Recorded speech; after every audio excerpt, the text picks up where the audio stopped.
Wish हां जेतळे आमे fist अरे करू केमिति अछु? हमर किए जानी पारलिनी? अरे हैंडल कहू बा रे हैंडल आ तो कत भारी मन पड़तला रे।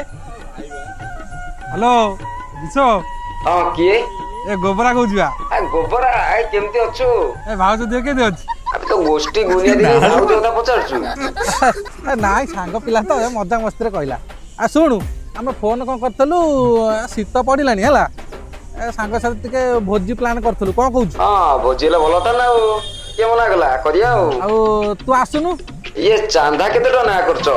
चांदा कोन तू तो बाहर रोज तू तो अधिक कहबू टका 500 ना करछु आइ 500 टका ना चांदा ए को मद मद करछो ना कोन? 500 मद कोठ हबो कहलु ए चिकन टे करिया सलाड करिया पापड़ करिया आ नरगिस चावल भात टे करिया भात चिकन काकुड़ी सालड खाया पई मु एबे एते बड जीवी हमर एटी 200 टारे मटन मिलुची चिकन सलाड कथा नुह रे गोटे छुआ बेलर संपर्क मन पकेलु छुआ बेला आमे केते सांग खेलुथिले केते मजा मस्ती करथिले आज मले काली दी दिन से सांग साथी को मिलुची कहलु हौ ठीक अछि मु जीवी जे मु किंतु टंका 400 देबी